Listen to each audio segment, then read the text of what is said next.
Hello students, today we will be learning about the malnutrition part but about the technical aspects of malnutrition like classification क्या होते हैं, किस basis से classification करते हैं, वो हम आज पढ़ेंगे। मीन्स हम मालन्यूट्रिशन के टाइप से ज़्यादा मालन्यूट्रिशन के जो क्लासिफिकेशन है वो क्लासिफिकेशन कितने हैं, कौन से बेसिस पे हम क्लासिफिकेशन कर रहे हैं वो, and then we will move forward with the generalized treatment part जो कि मालन्यूट्रिशन में फॉलो होता है, वो हम आज स्टडी करेंगे। सो treatment part that is basically the management part and the classification part will be discussed in today's lecture.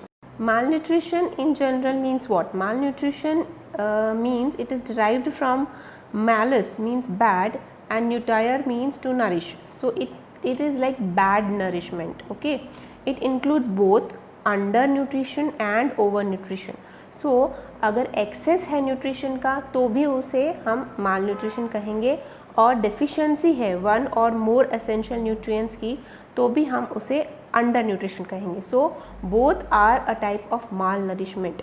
So under nutrition मतलब कम न्यूट्रिशन होना, और ओवर न्यूट्रिशन जबकि एक्सेस हो जाता है जहाँ की हम ओबेसिटी देखते हैं, वो भी माल न्यूट्रिशन का एक टाइप है.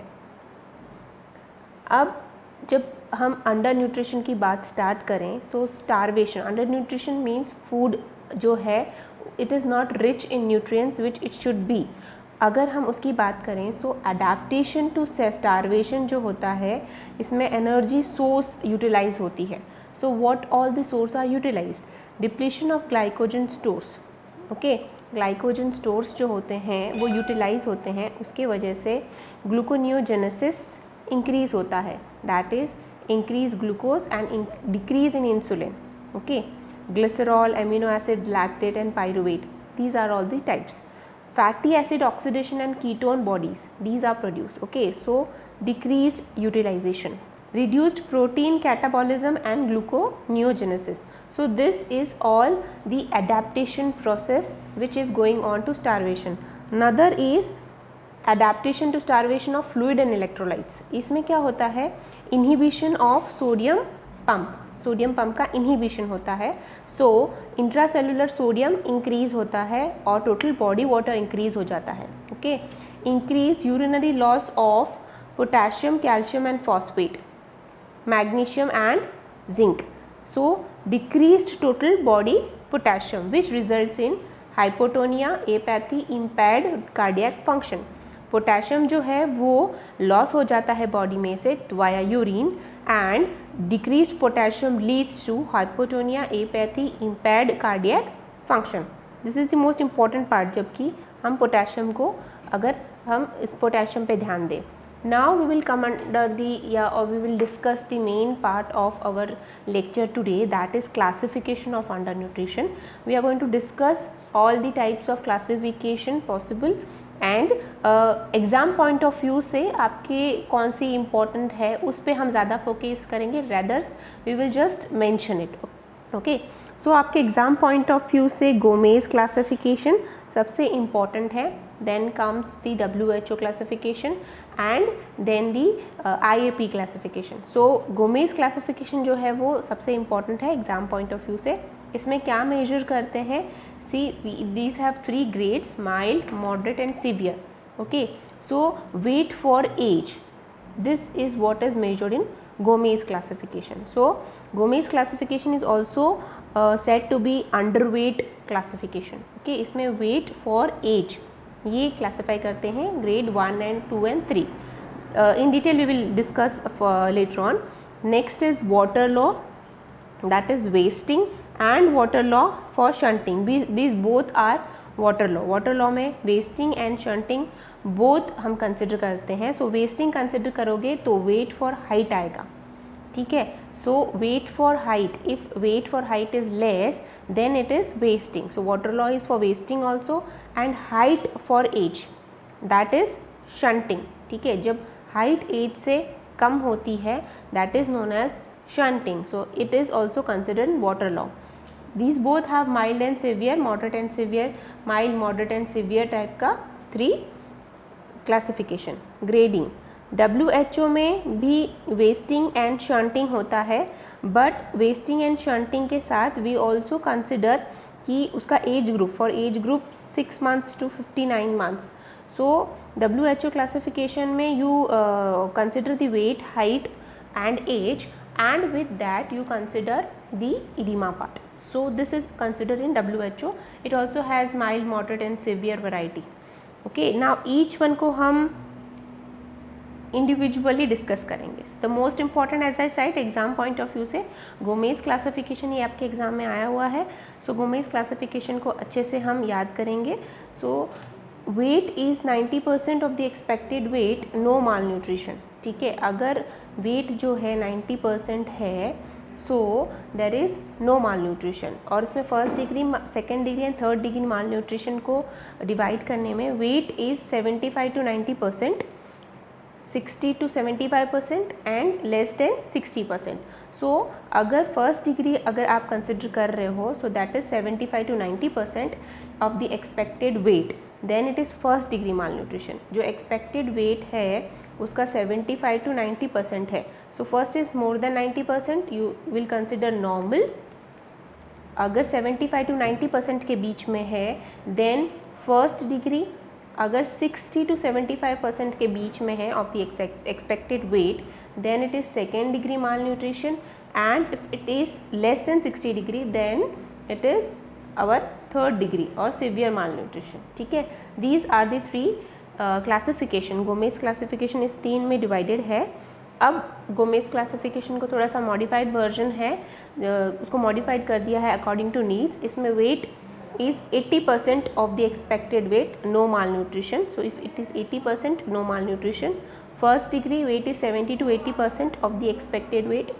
Second degree is 60 to 70% of the expected weight, and third degree is less than 60%. Only the 5% का रेशो जो इधर उधर था उसको थोड़ा सा मॉडिफाई करके मॉडिफाइड गोमेज क्लासिफिकेशन किया हुआ है. पर एग्जाम में अगर मॉडिफाइड ना पूछ के if it is asked about Gomez classification which is usually asked, modified Gomez classification कम पूछते हैं, गोमेज क्लासिफिकेशन ज़्यादा पूछते हैं. तो अगर गोमेज के बारे में पूछा जाए तो आपको ये वाले डिग्रीज़ याद रखने हैं जिसमें 75 to 90% is first degree, 60 to 75% is second and less than 60 is third degree. So last one is the same. Okay, but यहाँ 90% से स्टार्ट हो रहा है and in modified it is 80% से. सो 70 to 80, 60 to 70 and then less than 60. So last one is the same in both, but question में याद रखना है कि मॉडिफाइड वर्ड यूज़ किया गया है कि नहीं. So if it is modified Gomez then this is the classification, if it is Gomez then that is the classification. ये आपको याद रखना है. अब नेक्स्ट इम्पॉर्टेंट पार्ट है एग्ज़ाम पॉइंट ऑफ व्यू से जो पूछा जाता है फ्रिक्वेंटली, दैट इज़ IAP या फिर Indian association of paediatrics classification.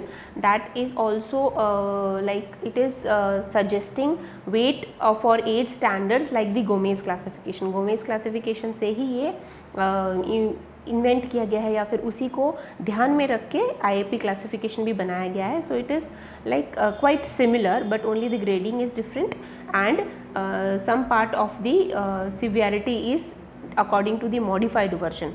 अब इसमें नॉर्मल जो होगा इसमें भी वेट फॉर एज लेते हैं, गोमेज में भी वेट फॉर एज को कंसिडर किया जाता है as the standard median. Okay, so यहाँ पे weight for age this is consider as the standard median. Okay, अब इसमें नॉर्मल कब माना जाएगा, then it is less if it is more than 80% अगर है 80% of the weight according to the height है, अकॉर्डिंग टू दी एज है. So weight for age अगर एज के हिसाब से 80% उसका वेट है और more than 80% then it is normal.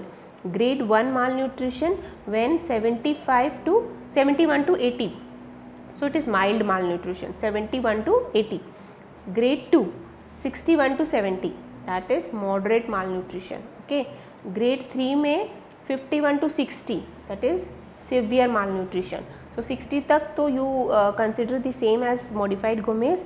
Then we have grade 4 also which is less than 50, very severe malnutrition. So यहाँ पे इतना डिफरेंस है modified Gomez से कि जो very severe वाला पार्ट है या grade 4 है वो एक्स्ट्रा ऐड किया है, otherwise it is the same according to the modified Gomez. So ये modified Gomez अगर याद रखोगे तो आपको IAP में ज़्यादा डिफ़िकल्टी नहीं होगी। ओके, तो ये दो चीज़ें आपको याद रखनी है, Gomez classification and IAP।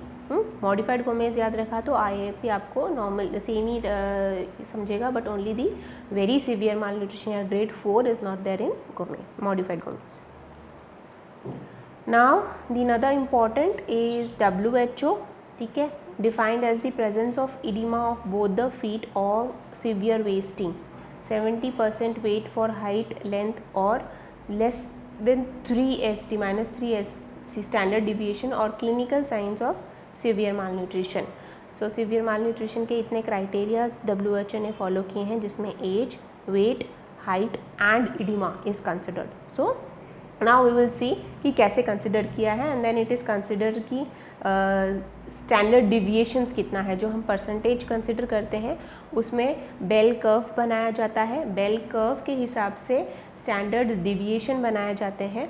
So if this is the normal और द मीडियन, तो इससे कितना नीचे है, सो दिस इस कितना नीचे है, पीछे जाएगा, सो वो माइनस मार्किंग में जाएगा, सो इट इज़ -1, -2 और -3। सो यहाँ पे जो वेरिएशंस आएंगे वो -1 में होंगे, यहाँ पे आएंगे तो -2 होंगे, और यहाँ पे आएंगे तो -3 होंगे, और यहीं पे प्लस होगा, +1, +2 और +3। This is the standard deviation from the median.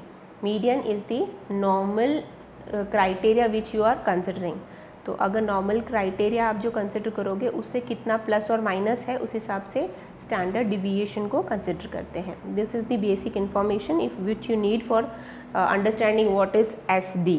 Okay, तो WHO क्लासिफिकेशन के हिसाब से प्रोटीन एनर्जी माल न्यूट्रिशन और malnutrition is considered which has oedema, weight for height ratio and height for age deficit ratio.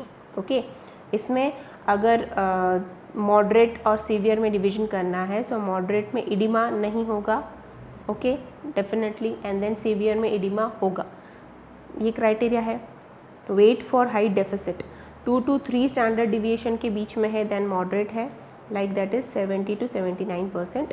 And if it is more than 3 standard deviation, मतलब 3 standard deviation उसका है, तो severe malnutrition है, it is more than less than 70%।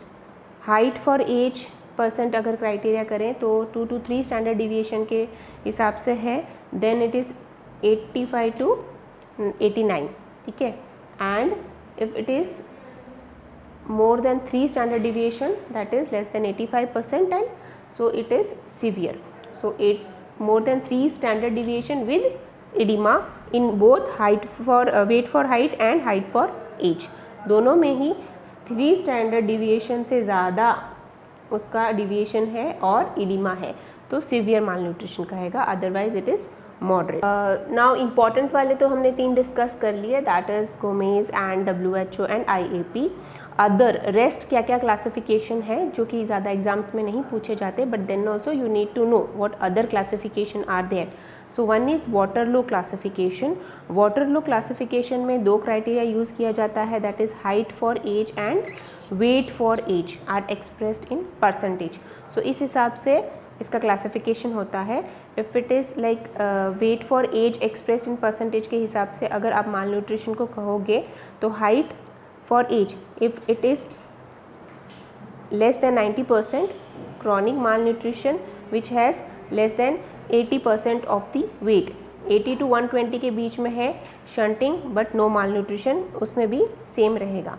And if it is more than 120 then stunted and obese. So this is weight यहाँ पे, और यहाँ पे हाइट चलेगी। If it height is more than 90% और यहाँ पे अगर 80% से कम है weight, so acute malnutrition, 80 to 120 के बीच में है सो नॉर्मल, और अगर उससे ज़्यादा है तो ओबेस। सो यहाँ पे हाइट रहेगा कंसिड्रेशन, यहाँ पे वेट का कंसिड्रेशन रहेगा। इस हिसाब से क्रॉनिक माल न्यूट्रिशन और acute malnutrition, and then with malnutrition stunted and we have obese. Waterloo classification अगर एक बार फिर से हम स्टैंडर्ड डिविएशन के हिसाब से देखें तो माइल्ड, मॉडरेट और सीवियर माल न्यूट्रिशन के हिसाब से इसका डिवीजन होता है weight for height and height for age. Standard deviation 1 to 2, median percent 80 to 89, that is mild. And similarly height और एज का रेशो में 1 to 2 एंड 90 to 95%। मॉडरेट में 2 to 3 and 70 to 79%, and height to age का ratio 2 to 3 see standard deviation, and 85 to 90% median का age. And then severe है standard deviation, it is more than 3 ST and less than 70%. That similarly height for age may be more than 3 standard deviation, and if it is more than 85%. Other is Wellcome classification. This is yet another classification which is exam point of view say it is not that important, but then also you need to know. इसमें edema present और edema absent, this is the first classification. Then weight for age and weight for age in standard deviation को classify करके क्वाशुआर्कर और मैरस्मस के हिसाब से इसको division करते हैं. If weight for age 80 to 60% है of standard, okay, and edema is present, then you term it as क्वाशुआर्कर, okay. And if weight is for age 80 to 60 percentile है for according to the standard and edema is absent, then it is ponderal retardation. Weight for age is less than 60% of the standard, then it is marasmic क्वाशुआर्कर if edema is present. If edema is absent, then it is marasmus. Simple है edema और इसके लिए ponderal retardation is one extra thing which you should remember. So edema present, edema absent, weight for age 80 to 60% के बीच में है, edema present है तो क्वाशुआर्कर, edema absent है तो ponderal retardation. Weight is less than 60%, edema present, then marasmic क्वाशुआर्कर, edema absent, then marasmus. Another is Harvard classification. If weight falls 50 percentile, then healthy child. Grade 1 if it weight is 71 to 80% of the 50th percentile. Grade 2 if weight is 61 to 70% of the 50th percentile. Grade 3 if weight is 51 to 60% of the 50th percentile, and grade 4 if weight is 50% of the 50th percentile. So weight falls जो है 50th percentile के हिसाब से calculation किया है. 4 grading है. अगर wait का परसेंट 71 to 80% होता है स्टैंडर्ड डिविएशन के हिसाब से, सो इट इज़ ग्रेड 1. 61 to 70% के बीच में है तो ग्रेड 2, 51 to 60% के बीच में है then grade 3, and if it is less it is like around 50% then grade 4. This is Harvard classification. McLaren score. इस मैक्लैरन स्कोर में एक इम्पॉर्टेंट एस्पेक्ट है जिसको हम सीरम एल्बुमिन कहते हैं. इसमें एडिमा भी कंसिडर है, and then all the clinical findings के हिसाब से पॉइंट्स दिए जाते हैं. That is McLaren score. So serum albumin is an important aspect which is included in McLaren score. ये आपको याद रखना है. So it is not that important according to the exam point of view. Exams में नहीं है, but then also कि इसमें क्योंकि सीरम एल्बुमिन इंक्लूड किया गया है and it is and unique way जिसमें क्लिनिकल फाइंडिंग से विदाउट एनी मेजरमेंट से भी इसमें पॉइंट्स दिए जाते हैं. सो इट इज़ इडिमा तो 3 पॉइंट्स, डर्मेटोसिस है तो 2 पॉइंट्स, इडिमा प्लस डर्मेटोसिस है तो देन 6 पॉइंट्स, हेयर चेंजेस है तो 1 पॉइंट, हिपैटोमेगाली है तो 1 पॉइंट. सीरम एल्बुमिन का जो है 1 पॉइंट फॉर एवरी 0 to 7 के हिसाब से 1 point for every 0.5 gram below 3.5 gram DL. So this is the different something different जिसमें क्लिनिकल फाइंडिंग्स के हिसाब से स्कोरिंग दिया जाता है. इसको हम मैक्लैरन स्कोरिंग कहते हैं. अब कुछ एक जनरल क्लासिफिकेशन भी हम एक बार रिवाइज कर लेते हैं जिसमें हम जनरली हम पता करते हैं विदाउट एनी क्लासिफिकेशन क्राइटेरिया कि माल नरिशमेंट आपको लग रहा है कि नहीं लग रहा है. सो जनरल क्लासिफिकेशन में सबसे इम्पॉर्टेंट जो रूटीन एग्जामिनेशन में हम करते हैं that is mid arm circumference और मिड अपर आर्म सर्कम्फ्रेंस, जिसमें मेजरिंग टेप से मेजर करते हैं. एट 12 मंथ्स है तो 16.5 सेंटीमीटर होना चाहिए. इसमें जो आर्म होता है सो मिड में अपर मिड आर्म. सो यहाँ से मेजरिंग टेप लेते हैं. ये अगर आर्म है, ये एल्बो है, सो यहाँ पे मिड आर्म, यहाँ जो आर्म का मिड पॉइंट रहेगा उसमें अपर एस्पेक्ट का आप सर्कम्फ्रेंस लोगे. सो मिड आर्म सर्कम्फ्रेंस और मिड अपर आर्म सर्कम्फ्रेंस लेते हैं वाया अ मेजरिंग टेप. सो वो जो मेजरिंग टेप आप सर्कम्फ्रेंस पे उसको टेप को मेजर करोगे, so the measurement is 16.5 centimetre at 12 months. Between 12 to 48 months, it is 12.5 to 16.5 centimeter. Cut-off point 75% of the expected mid-arm circumference. So 75% जो है वो cut-off रहता है expected mid-arm circumference का. If less than the cut-off point, that is less than 14 centimeter, it is malnourished. Skin fold thickness yet another point है जिसमें कि callipers use किए जाते हैं। इस कैलिपर्स स्कोरिंग होता है जिसमें इस तरह के कैलिपर्स होते हैं जिसको एक रॉड से अटैच किया जाता है, एंड ये जो कैलिपर्स होते हैं ये मूवेबल होते हैं।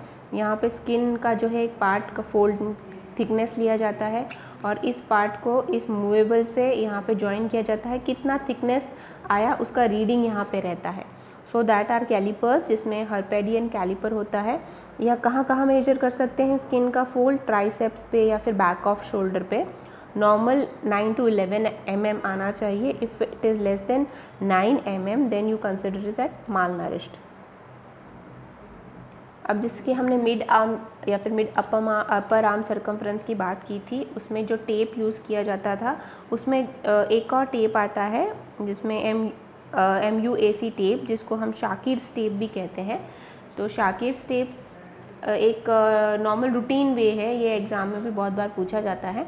इसमें कलर कोडिंग होता है मिड आर्म सर्कम्फ्रेंस के लिए, red, yellow and green. So this is the red part, this is the yellow part and this is the green part. इसको इस तरह से फोल्ड करके आर्म पे यूज़ किया जाता है और यहाँ से इसको फोल्ड को अंदर डाला जाता है। सो दिस इज़, ये जो पार्ट है पूरा स्ट्रेट टेप का पार्ट है, फोल्ड करके इसके बीच में आर्म आएगा। ओके, तो रेड वाला हिस्सा के पूरा जो रेड वाला हिस्सा है ये अगर कवर हो रहा है, येलो नहीं आ रहा है इन दैट सर्कम्फ्रेंस, देन जो मेजरमेंट है 0 से स्टार्ट होके 11.5 सेंटीमीटर तक ही है। सो यहाँ का मेजरमेंट जो है रेड जहाँ पे कट रहा है दैट इज़ 11.5 सेंटीमीटर। ओके, एक बार हम फिर से लिखेंगे इसको।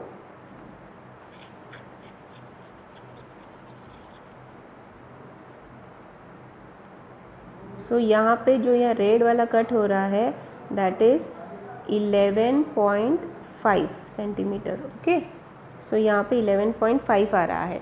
देन येलो पार्ट, जो येलो पार्ट का जो कट ऑफ पॉइंट है दैट इज़ 11.5 to 12.5 सेंटीमीटर। सो अगर आम ये जो राउंड करके बैंगल की तरह पहनाओगे बच्चे को, अगर रेड के बाद जो येलो वाला पार्ट है वहाँ पे अगर ख़त्म हो रहा है, so it is cut off point is 12.5 centimetre. Okay, so 12.5 centimetre हो रहा है। Then the green part which is 12.5 centimetre से यहाँ पे 26.5 सेंटीमीटर तक एंड हो रही है। सो अगर सिर्फ रेड आर्म वाले पे ही वो फिट हो रहा है, बेल्ट अगर समझ लो एक बेल्ट पहनते हैं वैसे आर्म पे इसको बेल्ट की तरह पहनवाना है। बेल्ट पहनने के बाद अगर रेड वाले पे ही कंप्लीट हो रहा है, so it is less than obviously 11.5 centimetre and it is consider as first degree malnutrition. Okay, तो माइल्ड, मॉडरेट, सीवियर के हिसाब से। सो यहाँ पे येलो पे ख़त्म हो रहा है तो मॉडरेट, और अगर ग्रीन पे हो रहा है then you can consider this as the normal part. So यहाँ पे सिवियरली है फर्स्ट, अगर लेस देन 11.5 सेंटीमीटर आया तो आप कंसिडर कर सकते हो कि सीवियर माल न्यूट्रिशन है।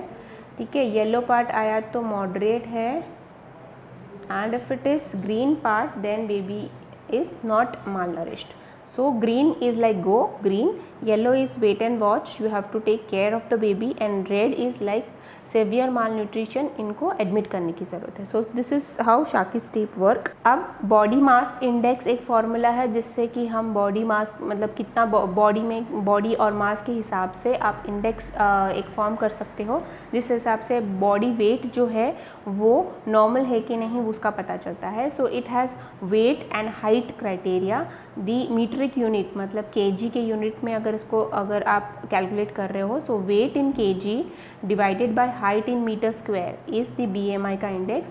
BMI जिसको कहते हैं बी बॉडी मास इंडेक्स, इसमें वेट होगा इन केजी, मीट्रिक यूनिट है, और हाइट अगर करोगे तो metre square.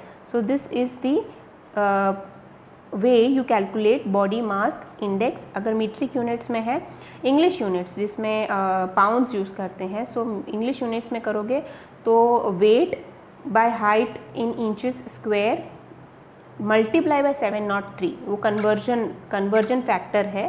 So KG by metre square को अगर आप पाउंड्स बाय इंच स्क्वायर में अगर कन्वर्ट करोगे तो 703 से इसको मल्टीप्लाई करना पड़ेगा BMI को इंग्लिश यूनिट में। सो दिस इज़ द डिफरेंस जब इंग्लिश यूनिट में इसको कन्वर्जन करना है। इसका अगर आप इंटरप्रिटेशन देखोगे तो if it is BMI it is like less than 18.5, so below normal, so it is not normal. BMI if it is 18.5 and if it is between 18.5 to 25 it is normal. Okay, 25 और 30 के बीच में है then overweight, 30 to 35 class 1 obesity, 35 to 40 class 2 obesity and if it is more than 40 then class 3 obesity. So this अभी तक हमने under nutrition के बारे में देख रहे थे, ये ओवर न्यूट्रिशन का स्केल का ग्रेडिंग है जिसमें BMI बहुत यूज़फुल होता है। कोई भी ओवरवेट या ओबेसिटी हम देखते हैं तो BMI बहुत पहले नोटिस किया जाता है। सो BMI का ये फॉर्मूला है। ओके, फ्री में देखा जाए तो अगर माल न्यूट्रिशन की हिस्ट्री लेनी है, क्या हिस्ट्री आप लोगे, recent intake of food and fluids की हिस्ट्री लेनी है, यूजुअल क्या डाइट होता है, इलनेस के पहले क्या यूजुअल डाइट था बेबी का, ब्रेस्ट फीडिंग की हिस्ट्री, वीनिंग की हिस्ट्री, ड्यूरेशन और frequency of diarrhoea and vomiting, types of diarrhoea bloody है या फिर watery, and loss of appetite because we have to consider kwashiorkor and marasmus. Okay, time when urine was last passed, urine कब pass हुआ था, family circumstances like literacy level, socio economic status, housing, family members, vaccination, ये सारी history लेनी है। कफ की history लेनी है, contact with tuberculosis, recent contact with measles and milestones reached, delayed milestones अगर है तो उसकी हिस्ट्री लेनी है। हाइड्रेशन का असेसमेंट स्टेटस करना है जो कि हिस्ट्री पार्ट आएगा। अगर हाइड्रेशन आप देखोगे तो अगर डायरिया, वॉमिटिंग और यूरिन आप अगर नोटिस करोगे, उसकी हिस्ट्री लोगे तो आपको हाइड्रेशन का पता चल जाएगा। If diarrhoea is 1 to 5, vomiting is 0 to 3 and if urine is passed more than 2 times in the last 12 hours then mild dehydration है। अगर diarrhoea 6 to 10 times a day है, vomiting is 4 to 6 times a day and urine 1 to 2 times ही pass की गई है, so it is moderate dehydration. और अगर diarrhoea, vomiting more than 10 and more than 6 है एंड यूरिन नहीं पास किया है then you can consider severe dehydration, so it has to be assessed and then corrected accordingly. Examination में proper exposure, baby को properly expose करके check कीजिए। General look and appearance of the baby like stunted है, wasted है, oedematous है, alert है, एपैथेटिक है या फिर इमैशुएटेड है। Anthropometric measures like weight, height, head circumference, mid arm circumference should be plot in a percentile chart. ये प्लॉटिंग बहुत ज़्यादा ज़रूरी है। साइंस ऑफ डिहाइड्रेशन अगर है तो शॉक के cold hands, absent tears, slow capillary refill, weak and rapid pulse, ठीक है, ये signs of dehydration and shock. Hypo और hyperthermia, head depression and open fontanelles, fine sparse hair, hypo और hyper pigmented, easily pluckable, ये सारी चीज़ें आपको क्वाशोआर्कर और मैरस्मस में डिफ्रेंशिएट करने में काम आएगी। क्वाशोआर्कर जिसमें एडिमा होगा और मैरस्मस में जिसमें एडिमा नहीं होगा।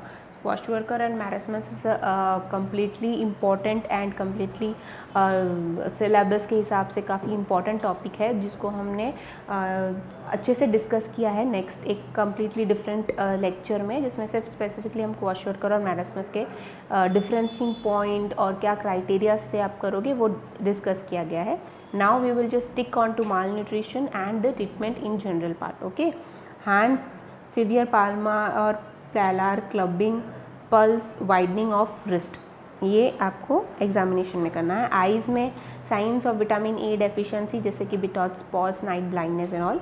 ईयर में discharge from the ear, serosanguineous है या फिर purulent to rule out any ear infection. Neck में गॉइटर और लिम्फ नोड्स को हमें इवेल्युएट करना है। माउथ में angular stomatitis, oral hygiene, gum bleeding और हाइपरप्लेसिया, डेंटिशन, टंग फ्लैट है, loss of papillae, red and beefy, oral ulcer, oral thrush, anaemic या और अदर विटामिन और मिनरल्स डेफिशिएंसी को रूल आउट करने के लिए, या फिर उसमें कौन से को हमें स्पेसिफिक जनरलाइज्ड करके स्पेसिफिक केयर देना है। स्किन में कलर वेदर ड्राई और lustreless, any executive changes resembling severe burn often exist with secondary infection including candida, petechiae and bruises. Chest में शेप प्रोमिनेंट है कोस्टोकॉन्ड्रल जंक्शन पे, रिकेट्स रोजरी है to rule out rickets, crowding of ribs, Harrison sulcus, these are all the deficiency disorders जो कि हमें rule out करने हैं। CVS में signs of heart failure, okay. Oedema है क्या, जॉन्डिस है कि नहीं, स्किन चेंजेस ऑफ क्वाशियोर्कर है कि नहीं, एब्डोमेन में डिस्टेंडेड है, प्रोटूबेंट है, tone of the muscles you have to check, bowel sounds और hepatomegaly you have to check. Investigation में फुल ब्लड काउंट्स, ब्लड का फुल ब्लड काउंट्स जैसे कि CBC, complete blood count and all. Peripheral smear for malarial parasites, ये important है, malarial parasite, this is very important factor, okay. Blood glucose level hypoglycaemia के लिए, septic screening करनी है, stools for parasites like cysts, ओवा, सो fat globules and malabsorption syndrome के signs and symptoms ये भी हमको चेक करने हैं इन्वेस्टिगेशन पार्ट में। Urine microscopy and culture sensitivity, electrolytes, calcium phosphate, alkaline phosphatase, serum albumin and total proteins, ठीक है। Chest x ray and Mantoux test for tuberculosis और HIV को एक्सक्लूड करना। मैनेजमेंट पार्ट बहुत इंपॉर्टेंट पार्ट है, इसमें इनिशियल ट्रीटमेंट जो होगा वो तो इमरजेंसी ट्रीटमेंट होगा, then we have to initial treatment के बाद रिहैबिलिटेशन में जाना है, बेबी को रिहैबिलिटेट कैसे करना है इमरजेंसी ट्रीटमेंट के बाद, एंड देन फॉलो अप बहुत इंपॉर्टेंट है, ठीक है, to know whether our treatment is going on well और नॉट। डिहाइड्रेशन का अगर ट्रीटमेंट की बात करें तो उन्हें रिहाइड्रेट करना है, रिहाइड्रेट माइल्ड, मॉडरेट और सीवियर डिहाइड्रेशन के हिसाब से होगा। अगर माइल्ड है then ReSoMal solution, that is a specialised ORS solution जो कि स्पेशलाइज्ड है specially for malnutrition. So it is a part of like it is like ORS solution but इसमें कंटेंट्स वेरी करते हैं। सो रीसोमल जो है वो स्पेशलाइज्ड सॉल्यूशन है जो कि माल नरिश्डमेंट के लिए है, सो इट इज़ स्पेशलाइज्ड। इसमें माइल्ड है तो 50 cc पर kg और रीसोमल मॉडरेट में 80 cc पर kg, सिवियर है तो we have to start with IV fluids that is 100 cc per kg, okay. Replacement में volume to volume replacement ReSoMal में, maintenance में फीडिंग इमीडिएटली विद रिहाइड्रेशन और Ringer lactate और normal saline 20 cc bolus per kg as needed और add dextrose 5% अगर hypoglycaemia भी अगर included है तो। Diarrhoea and malnutrition ORS, अगर डायरिया एंड माल न्यूट्रिशन है तो जो ORS नॉर्मली हम देते हैं वो देना है, और रीसोमल के क्या कंटेंट्स हैं उस हिसाब से आपको वेरी करने हैं। अगर आप ORS और रीसोमल को अगर डिफ्रेंशिएट करोगे या फिर उसको कंपेयर कॉन्ट्रास्ट करोगे, सो दिस इज़ द वेरिएशन, क्या क्या इसमें ज़्यादा है। जैसे ग्लूकोज नॉर्मल में 111 है and in ReSoMal it is 125, so millimoles per litre के हिसाब से कंपोनेंट्स है। सोडियम ऑल्सो, सोडियम इसमें देखो सोडियम नॉर्मल ORS में ज़्यादा है and sodium it is less in ReSoMal because यहाँ पे सोडियम रिटेंशन होता है और एडिमा होता है, ओके। सो रीसोमल में सोडियम का कंटेंट कम रखा गया है। पोटेशियम ज़्यादा रखा गया है क्योंकि पोटेशियम डिप्लीशन होता है माल न्यूट्रिशन में। सो पोटेशियम नॉर्मल ORS में 20 होता है, रीसोमल में पोटेशियम की मात्रा ज़्यादा होती है, so sodium it is less and potassium is more. Chloride अगर देखा जाए तो ORS में 80 है एंड रीसोमल में 70, not much difference. Citrate 20 and it is 7, इसमें डिफरेंस है, you have less. Then magnesium, zinc और कॉपर, ये तीनों चीज़ें इसमें इंक्लूड की गई है जो कि यहाँ पे प्रेजेंट नहीं है, okay. And osmolality it is 310 and it is 300, it is not much difference but some difference is there. So ये डिफरेंस है नॉर्मल ORS और रीसोमल में। डायरिया के लिए जो ORS देते हैं that is normal ORS and malnutrition के लिए जो ORS देते हैं that is ReSoMal. So it is specialised solution for malnutrition, okay. ReSoMal किस तरह से बनाया जा सकता है, you have to make ReSoMal how. ORS को एक पैकेट ORS का 2 लीटर वाटर में डिज़ोल्व करके 40 ग्राम्स उसमें शुगर होता है। मिनरल्स जो मिक्स करते हैं इसमें 33 ml zinc given as syrup zincate, magnesium given as IV और potassium 100 gram of KCl in 1 liter of water, take 40 ml of KCl. So this is the preparation procedure of Resomal. Management of infections in PEM, effect of protein energy malnutrition और immune system को हमें consider करना होगा। Cell mediated immunity कम हो जाती है, IgA levels in secretions, phagocyte killing, inflammatory response, science of infection like fever, WBC count, hypoglycemia and hypothermia are signs of severe infection or septic. So hypoglycemia and hypothermia are the important part which we have to treat. We don't have to neglect them. Infection in severely malnourished children, which points we have to remember? PEM patients are immunosuppressed, cellular immunity कम होती है, gram negative enteric bacteria are common. Sepsis को आपको rule out करना है, fever, hypothermia, poor feeding, abdominal distension, paralytic ileus, lethargy. Most common, this is most death occur in first 48 hours of admission, so this is the most important part, आपको ये याद रखना होगा। Risk factors, as less than 6 months, that is the risk factor, especially less than 4 months। Oedema, jaundice, petechiae, respiratory distress, अगर ऐसे science and symptoms present है तो और ज़्यादा रिस्क फैक्टर है। Poor weight gain and persistent oedema है तो infection को आप सस्पेक्ट। न्यूट्रिशनल थेरेपी क्या दे सकते हो? PEM को GI सिस्टम में इन्फेक्शन में गैस्ट्रिक एसिड प्रोडक्शन जो होगा, इंटेस्टाइनल मोटिलिटी डिक्रीज़ होगी, bile and pancreatic enzymes decrease होंगे, न्यूट्रिशनल एब्जॉर्प्शन जो है वो डिक्रीज़ होगा, तो एट्रोपी ऑफ इंटेस्टाइनल म्यूकोजा भी हो सकता है। So GI infection and diarrhoea are very common. Diet क्या यूज़फुल है for the treatment of malnutrition? Diet में ब्रेस्ट मिल्क, तो ब्रेस्ट मिल्क अब सबसे इम्पॉर्टेंट फैक्टर है डाइट में, breast milk when it is available. Okay, cow's milk, इसमें एक इम्पॉर्टेंट फैक्टर है कि काउस मिल्क इज़ लैक्टोस जो है वो माल एब्सॉर्प्शन पॉसिबल है। लैक्टोस जो है डिफिशिएंट, लैक्टोस की वजह से माल एब्सॉर्प्शन पॉसिबल है। So lactose is the difference which we find in cow's milk.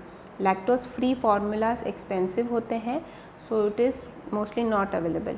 Milk staple plus oil safe है, इनएक्सपेंसिव है और अवेलेबल है।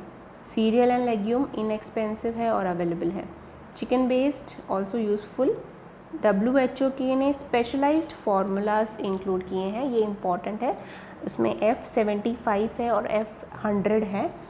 इसमें किचन जब नहीं प्रेजेंट होता है और बहुत सारे बच्चों को एक साथ आपको ट्रीट करना है, आप इंडिविजुअली आप एक एक को ट्रीट करना फिजिबल नहीं है, then F75 F100 is the most important aspect जो कि आउट पेशेंट के हिसाब से बहुत ही यूज़फुल पाया गया है। ये हम लेटर डिस्कस करेंगे what is F75 and F100।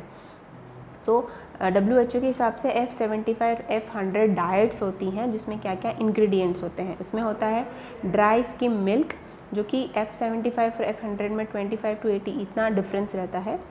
Sugar है जो 70 ग्राम्स तो होता है F75 में और 50 होता है F100 में। Cereal flour 35, it is not there in this, ठीक है। ये जैसे कि ये एक्यूट में यूज़ होता है, देन ये जो है वो उसको बैलेंस करने के लिए है या फिर मेंटेनेंस डोज है। वेजिटेबल ऑयल है 25 and it is more in this F100। Okay, nutrients में डिफरेंस है। एनर्जी सबसे इम्पॉर्टेंट जो इसको नाम दिया गया है वो क्योंकि इसमें एनर्जी या फिर कैलोरीज़ है। F75 में 75 किलो कैलोरीज़ है एंड F100 में 100 है, that's why the name is given as F100 and F75। Protein जो है इसमें 0.9 है, इसमें 2.9 है, it is more in this, so it is 0.9 protein in M75 and 2.9, and rest all is also different, which is the important ingredients which is added like fat, carbohydrates, lactose, potassium, sodium, magnesium, zinc, copper and इसका मिली ऑस्मोसिलिटी वो भी different है। 333 है F75 में and 419 है F100 में। ये exam point of view से इतना इम्पॉर्टेंट क्वेश्चन नहीं है, but it can be asked in future questions because F75 और F100 जो है कंसेप्ट है बहुत इम्पॉर्टेंट है। WHO ने इंट्रोड्यूस किया है, मास न्यूट्रिशन के लिए इम्पॉर्टेंट है, so you should know what is F75 and F100। Dietary management जो है आपको 2 to 3 वीक्स तक मैनेजमेंट करना है। कैलोरी इनटेक 125 to 140 कैलोरी पर केजी पर डे के हिसाब से, प्रोटीन 3 to 5 ग्राम पर कैलोरी पर केजी पर डे के हिसाब से, आयरन जो है 3 to 6 mg per kg per day, ferrous sulphate के इसमें विटामिन ए जो है 3 lakh international units, then 1500 international unit can be given per day. Vitamin D 4000 international unit per day. Vitamin K 5 mg IM और IV once only. Okay. Folic acid 5 mg on day 1 and then 1 mg per day. Copper 0.3 mg per kg per day. क्या effect होता है? ठीक है, अभी हमने treatment देख लिया. Now you should know what is the effect of on the sensory motor और central nervous system of the babies. Brain size जो होती है मालन्यूट्रिशमेंट के हिसाब से डिक्रीज़ हो जाती है. कॉर्टिकल थिकनेस जो होती है डिक्रीज़ हो जाती है. Decrease synaptic connections, decrease neurotransmitters. So recovery towards normal is the rule. Okay, what you have to start, like you have to start the treatment immediately. Encourage parental participation. No limits for visiting hours. Surrogate mothers and aunts. Play therapies, toys, bright colors, songs and music. ये occupational therapy के हिसाब से भी important है. Parental evaluation भी आपको ज़रूरी है, जिसमें hygienic measures like hand washing, safe excretal disposals, clean and nutritional appropriate diets, breast feeding and avoid bottle feeds, solid foods, food preparation best by है. हेल्थ एजुकेशन में इम्यूनाइजेशन और social services ये important part है अगर social evaluation करें तो. अब stabilization कैसे एक्सपेक्ट करोगे? What will you expect? क्या एक्सपेक्ट करना है? आपने दे दिया, आपने ट्रीटमेंट स्टार्ट किया, but you have to measure कि आपको क्या एक्सपेक्ट करना है. So you have to expect कि स्टेबलाइजेशन कितने देर में कितनी चीज़ों का हो जाएगा, एंड देन रिहैबिलिटेशन से by second week rehabilitation start होना है. सो हाइपोग्लाइसेमिया बाय 1 वीक आपका रिकवर हो जाना चाहिए. Okay. Hypothermia by 1 week you have to stabilise. Dehydration by 1 week you have to stabilize. Then rehabilitation will start by 2 to 3 weeks. So by first week आपको hypothermia, hypoglycemia and dehydration like it starts from day 1. Okay, day 1 से ही start हो जाता है. By 1 week you have to cover it all. Electrolyte depletion है वो rehabilitation तक जाएगा. 2 to 6 weeks में ये रिहैबिलिट होगा. Infection okay by 1 week you have to handle it. Micronutrients अगर आयरन नहीं ऐड कर रहे हो फर्स्ट वीक स्टेबलाइजेशन में, ये इंपॉर्टेंट पार्ट है. आयरन नहीं ऐड करते हैं फर्स्ट वीक स्टेबलाइजेशन में, आयरन नहीं ऐड करते हैं. It is chronic so it is added in rehabilitation. Okay. Initiate feeding first week. Rehabilitation में you have to continue. Catch up growth कब एक्सपेक्ट करोगे कि बेबी का ग्रोथ कब नॉर्मल लेवल पे कैचअप करने लग रहा है या फिर इंक्रीज होने लगा है? So you will expect in the rehabilitation part, that is second week. Sensory stimulation it will go on. Okay, it is a slow and continuous process. Follow up 2 to 6 weeks में important है. Nutritional rehabilitation child should be weight daily. Usual weight gain is 10 to 15 gram per kg per day. This is important. This is the what expectation it is.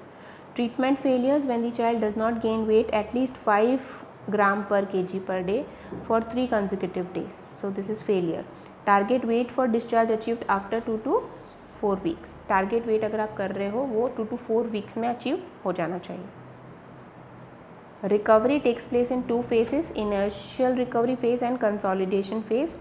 Initial takes 2 to 3 weeks. Edema and other signs improve. Consolidation next 2 to 3 months. Child regains normal weight and it is clinically recovered. So months में आप consolidation phase में normal weight expect करोगे और initial recovery phase में 2 to 3 weeks में आप oedema and other signs improvement expect करोगे. Discharge के लिए क्या क्राइटेरिया होगा? चाइल्ड के लिए वेट गेन एडिक्वेटली जिसे हमारा क्राइटेरिया है वैसे फॉलो हो रहा है. एडिक्वेट अमाउंट में डाइट इनटेक हो रही है. विटामिन एंड मिनरल डेफिशिएंसी जो है वो ट्रीट हो चुकी है. इन्फेक्शन एंड अदर कंडीशंस जो है वो ट्रीट हो चुकी है. इम्यूनाइजेशन प्रोग्राम जो है फुल हिसाब से स्टार्ट हो गया. सो दिस इज़ द क्राइटेरिया जिससे कि आप डिस्चार्ज के लिए चाइल्ड के हिसाब से सोच सकते हो. मदर के लिए भी क्राइटेरिया है because mother is the care giver of the child. Mother able and willing to look after the child. Mother को एजुकेशन इस हिसाब से देनी है, इस हिसाब से काउंसलिंग करनी है. Know how to prepare and feed the balance diet. उनको प्रिपेयर कैसे करना है, उसको बेबी को फीड कैसे करना है balance diet. Knows how to play with the child. उनको बच्चों के साथ खेलना किस तरह से है वो सिखाना है बिकॉज सोशो या फिर साइकोमोटर चेंजेस जो है वो भी हमें इनकलकेट करने हैं. knows how to give home treatment and for diarrhea, fever and acute respiratory infections, warm for danger signs। तो ये सारी चीज़ें हैं कि हमको मदर को एजुकेट करके फिर ही डिस्चार्ज प्रोसेस को आगे बढ़ाना है। डिस्चार्ज के बाद follow up most important part है नर्सिंग मैनेजमेंट में। जो डिस्चार्ज क्राइटेरिया है, follow part is the most important part. Follow up at regular intervals after discharge. Child should be seen after every 2 days for 1 week, once weekly for the second week, at 15 days interval for 1 to 3 months and monthly for 3 to 6 months, and each visits पे wait होना चाहिए baby का।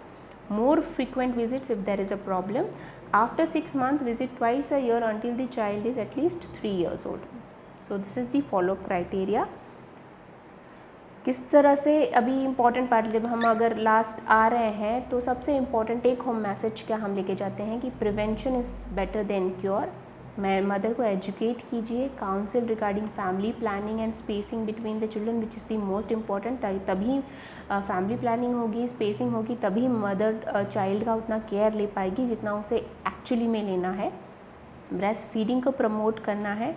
Education of the parents regarding immunisation of the child. Immunisation is the most important part, क्योंकि माल nutrition की वजह से immunity बहुत लो हो जाती है, that is the first expect. इसलिए वो कोई भी कम्युनिकेबल डिजीज़ जो है, जो कि प्रिवेंट किए जा सकते हैं, वो एक्वायर ना करे।